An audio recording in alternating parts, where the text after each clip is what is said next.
Emitare ariabuquezo, emi abiolô, motô bala tiponé, chipai mi bacalananim, ematare pituquá maqueuá, ai, pai curiá maqueuá. Olá, eu sou o ariabuquezo, eu sou filho do povo Bala Tiponé, do estado de Mato Grosso, do território Bala Tiponé, e a minha aldeia chama Bacalana. É um prazer estar falando com vocês hoje. Muito obrigado. Eu sou indígena que participo aí da luta pelas causas indígenas em várias frentes, né? Políticas, acadêmicas, frentes literárias e artísticas de um modo geral. Eu sou formado em letras, português e espanhol e mestre em linguística. Ambas formações pela Universidade Federal de São Carlos. Eu tive contato com a literatura indígena mais fortemente através do Daniel Munduruku, a partir de um convite que ele fez, né, para mim, mais um membro do meu povo, participar do encontro de escritores e artistas indígenas no Rio de Janeiro. Isso foi em 2007 e eu já tinha um trabalho desenvolvido, né, junto a outros jovens de retomada de valores ancestrais do meu povo lá no meu território, e nesse processo a gente estava em busca, né, de saber mais sobre a nossa história, mais sobre nossa identidade, e o grupo chamava-se Nação Nativa, foi idealizado por um cacique do nosso povo, o Valdomiro, né, na época. Nesse processo desenvolveu muita curiosidade para eu saber, de maneira geral, os povos indígenas, né? O contato também que eu tive sobre a história do meu povo me comoveu fortemente. E saber que a maioria das populações indígenas do nosso país, se não todas, passaram pelo mesmo processo que meu povo viveu, que foi quase a extinção. Então, tendo esse sentimento, né, eu vi a importância de poder tentar produzir algo que significasse não só para mim, enquanto indígena, mas também para a sociedade, compreender a nossa história, estar mais ciente do que foi o processo colonizatório que o Brasil viveu e a resposta que se teve disso, né? A consequência, porque houve uma redução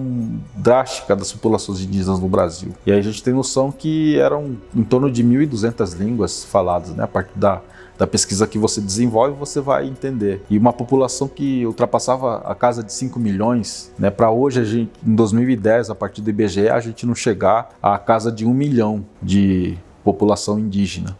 E a língua também, lógico, reduziu, assim como houve a redução demográfica, reduziu, né, as línguas. Segundo o próprio IBGE, aponta 274 idiomas, só indígenas. E quando a gente entende que cada povo é um povo, nessa quantidade de 305 povos indígenas que existem no Brasil, nós vamos saber também que cada povo tem a sua forma de conceber a realidade do mundo, de poder expressar o seu estar no mundo, né?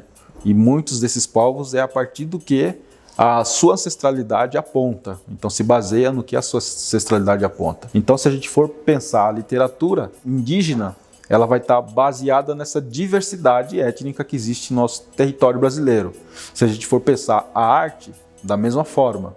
Então não existe um padrão específico que a gente consegue traduzir pragmaticamente como literatura indígena, como se fosse homogênea, mas existe diversas singularidades por conta dessa quantidade, dessa complexidade étnica e de visões de mundo que nós ainda temos, apesar do processo histórico. Então o que eu estou querendo passar com isso, que toda essa, talvez a minha resistência de querer estar se envolvendo mais, parte de um significado que vai além do pessoal, né? Ele está baseado no coletivo, ele está baseado numa história, está baseado num processo de apagamento identitário. E aí então a gente passa pela formação acadêmica e aproveita esse espaço para produzir. Às vezes o sistema exige de uma forma, então a gente ressignifica ou aproveita esses espaços para a gente desenvolver o nosso protagonismo. Para mim, a exposição Araetá, com toda essa bagagem que tem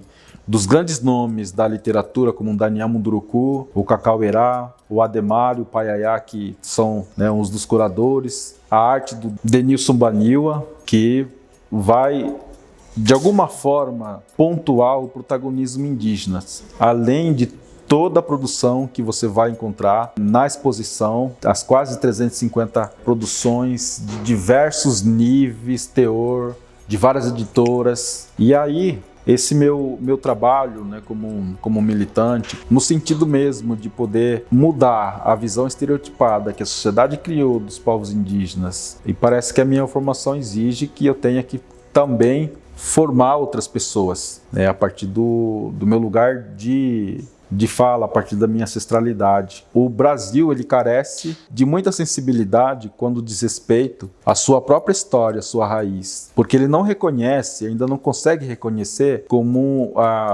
os povos indígenas como uma figura importante para a história. Nós estamos aqui convivendo no mesmo espaço, um espaço que era nosso, e hoje nosso conhecimento precisa circular da mesma forma que outros conhecimentos circulam no mundo, e precisa ser respeitado. Então, uma forma de você conseguir colocar de uma maneira bastante diplomática é você escrever, é aproveitar da escrita. Isso não quer dizer que a literatura ela começa a partir do momento que o indígena escreve de forma que as editoras gostariam, de forma que é publicável, mas ela está no dia a dia das práticas lá na aldeia ou de lugares que há indígena, mas não é mais aldeia, porque as cidades foram tomando contas de lugares que eram aldeias, e o indígena ele tem que se envolver na sociedade. Então, para mim, a exposição, né, e a partir dessa reflexão que eu faço, tive a oportunidade de poder ser o consultor e ter a grande responsabilidade de poder apresentar as 3 salas. O Cacau Verá vai apresentar a Sala dos Saberes Ancestrais e as outras 3 salas